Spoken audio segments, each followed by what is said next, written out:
Hey, 42 here. Conspiracy theorists are often mocked and called tinfoil hat wearing loonies. But whatever people may say, they have gotten the occasional thing correct. And sometimes the truth is even scarier than speculations and theories. These are the terrifying conspiracy theories that turned out to be true.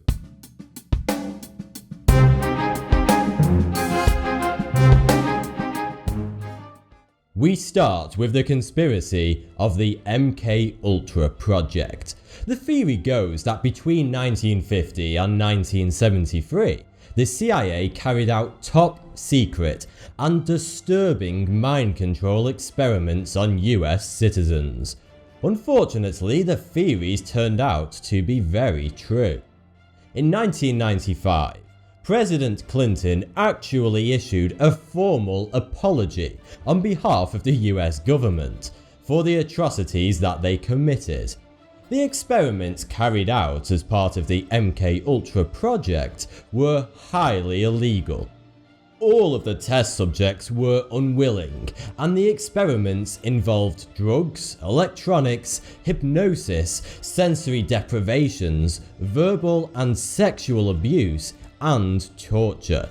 In order to distance the projects from the US government, the CIA subcontracted the work to 80 different institutions, including universities, hospitals, and prisons. 20,000 classified MK Ultra documents were uncovered to the public in 1977 under the Freedom of Information Act, which confirmed people's suspicions. However, the director of the CIA, Richard Helms, had most of the more damning MK Ultra files destroyed in 1973. So much of what happened during the experiments is still unknown to this day. Next up is the Great Diamond Conspiracy. During the late 1870s, when huge diamond mines were opened in South Africa, it was suspected that the diamond supply was actually far greater than advertised, and that the price of diamonds had been artificially inflated. Conspiracy theorists believed that diamonds were actually worthless. Well, they couldn't be closer to the truth. Until the 19th century, diamonds were only found in very small quantities in riverbeds in India and the jungles of Brazil. However, in 1870, huge diamond mines were found in South Africa, and diamonds were soon being mined by the truckload. Very soon the market was flooded with an excessive amount of diamonds. The British investors who funded the diamond mines soon realised that the prices of diamonds rested solely on the fact that they were so rare. If too many diamonds came into the market, their prices would plummet. Diamonds would no longer be a precious stone, and their investment would be worth absolutely nothing. So what did they do? The investors realised that they had to restrict the supply of diamonds to keep the prices high. So, in 1888, the handful of British diamond mine investors banded together into a single entity to form a cartel called De Beers Consolidated Mines. In one fell swoop, they had completely monopolised the diamond market worldwide. The global selling price of diamonds was now completely under their control. The De Beers Corporation achieved this by stockpiling massive quantities of diamonds in London warehouses and only releasing a tiny amount into the market each year, to create an illusion of scarcity. But De Beers soon realised that only wealthy individuals were actually buying their diamonds, because the prices were so high. So they needed a way to encourage the working and middle classes to buy diamonds. So in 1938, they came up with one of the greatest scams of the modern day. They invented the diamond engagement ring. De Beers utilised a newly emerging medium of motion pictures to plant the idea in the heads of young men worldwide that the only stone acceptable for an engagement ring was a diamond. They paid Hollywood movie studios to include scenes within their movies of young men proposing to their loved ones with a diamond engagement ring. They also launched a massive advertising campaign with the slogan, "A diamond is forever." The campaign was an enormous success. Before their campaign, only 10% of engagement rings sold worldwide had diamonds on them. After the campaign, 80% had diamonds. In a short few years, the De Beers company had artificially inflated the global price of diamonds and brainwashed the entire world into thinking that these worthless hunks of carbon are the only way to propose to a woman. To this day, their mass manipulation is still deeply rooted in society. The Gulf of Tonkin incident was a major event in 1964 that was one of the biggest contributing factors to the start of the Vietnam War. However, conspiracy theorists say that the event never actually happened. The story goes that the US destroyer ship USS Maddox engaged 3 North Vietnamese Navy torpedo boats in the Gulf of Tonkin near Vietnam as part of a US intelligence patrol. The Maddox fired an incredible 300 shells. That much is true. However, in 2005, a study by the NSA revealed that there weren't actually any Vietnamese naval vessels present during the incident whatsoever. USS Maddox was firing at absolutely nothing. In 1965, President Johnson actually said, "For all I know, our Navy was shooting at whales out there." Next up is the conspiracy theory that between 1932 and 1972, the US Public Health Service were deliberately not treating syphilis patients as part of a clinical study to see what would happen to syphilis patients if left untreated. Unfortunately, this turned out to be very true. 399 rural African American men were chosen by the US Public Health Service who were suffering from syphilis. The health service never even informed these men that they had a sexually transmitted disease, and they never offered them treatment of any kind, despite the treatment for syphilis being widely available. The victims were simply told that they had bad blood, and their symptoms were inevitable. By the early 1970s, 128 of the 399 men had died of syphilis.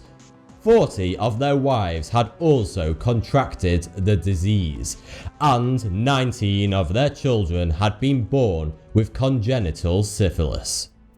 Next up is the theory that the Joint Chiefs of Staff of the US military created plans to fake acts of terrorism against US citizens on US soil in a Cuban false flag attack to persuade the American public to support the war against Cuba.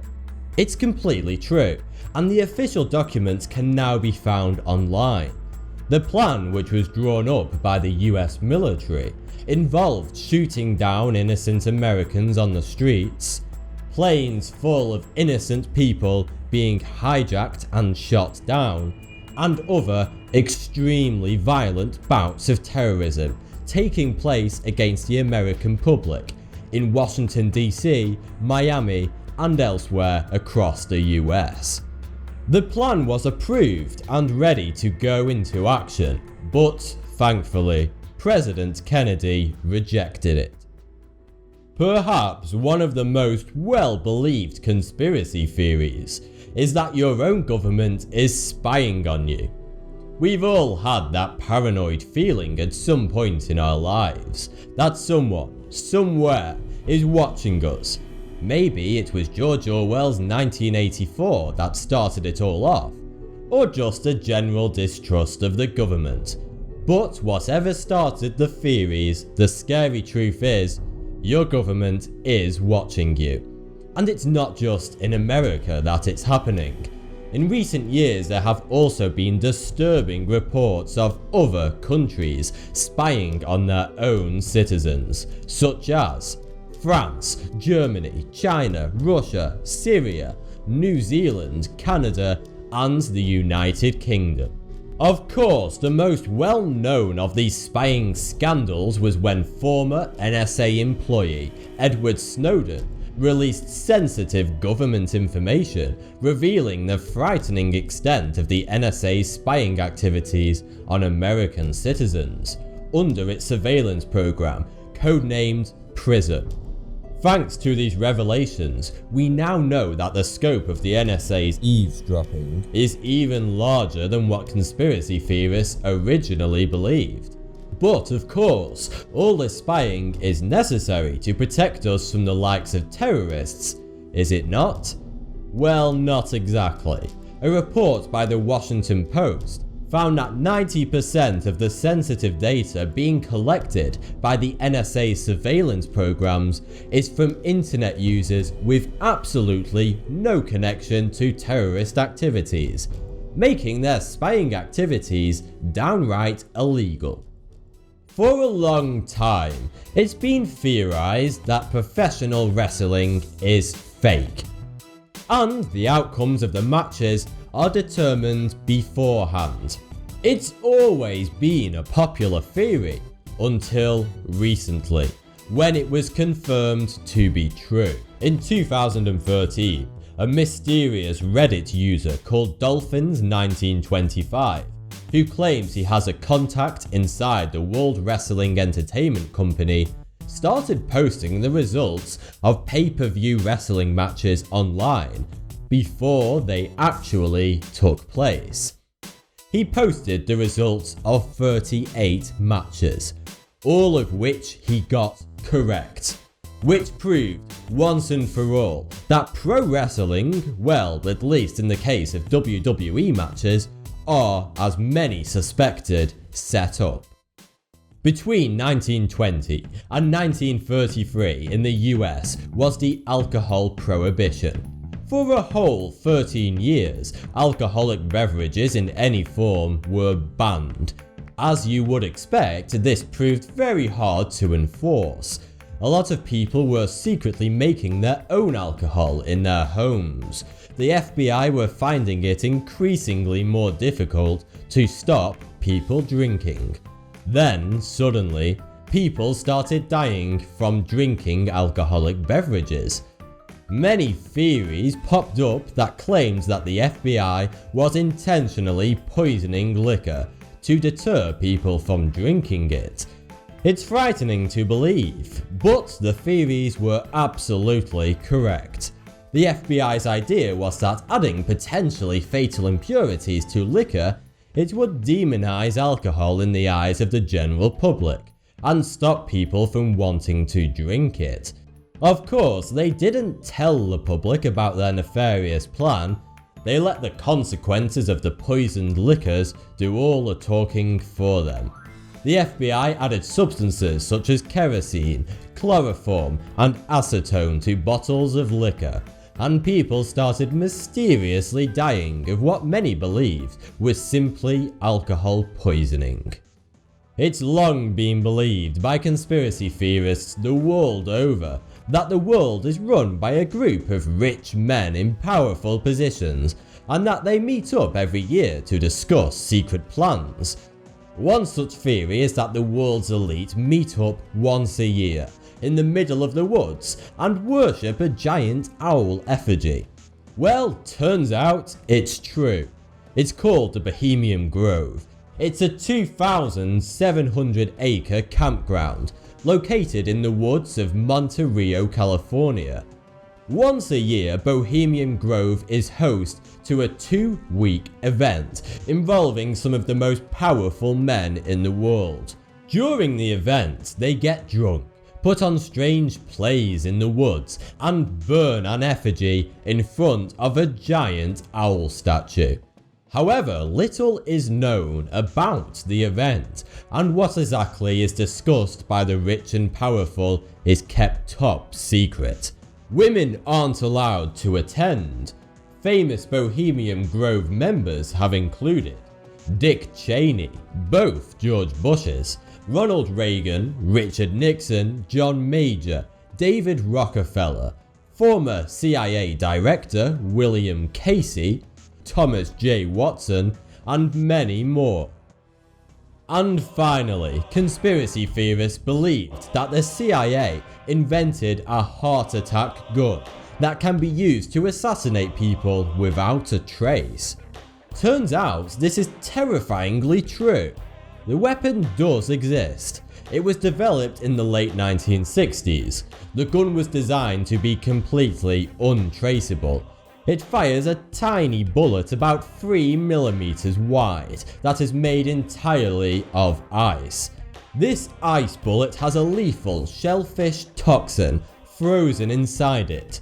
Upon entering the target, the bullet would leave only a tiny red dot on the skin, and the bullet itself would quickly melt, leaving no trace at all. The shellfish toxin causes a heart attack regardless of the target's physical fitness levels. The toxin itself denatures quickly, meaning an autopsy is unlikely to find any traces of it. It is a perfectly untraceable James Bond style weapon.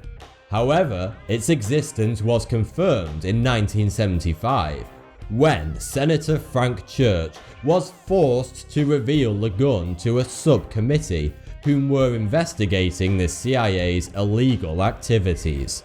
Because assassinating someone on the streets who doesn't pose a significant threat to the state is illegal, even for the CIA.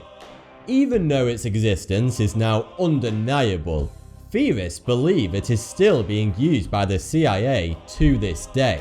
Andrew Breitbart may very well have been a victim. He was a media mogul who published derogatory stories about Barack Obama. He promised that he would shortly publish proof that Barack Obama's presidency was illegitimate, but he never got to do so because shortly afterwards, on the 1st of March 2012, he suspiciously collapsed dead from a heart attack whilst walking in a Los Angeles neighborhood, despite being of relatively good health. Another possible victim of the heart attack gun was Mark Pittman, a financial journalist who sued the American Federal Reserve for mishandling taxpayers' money. However, before the case could come to a conclusion, Pittman died of a heart attack in very similar circumstances as Andrew Breitbart. Thanks for the view, subscribe for more 42.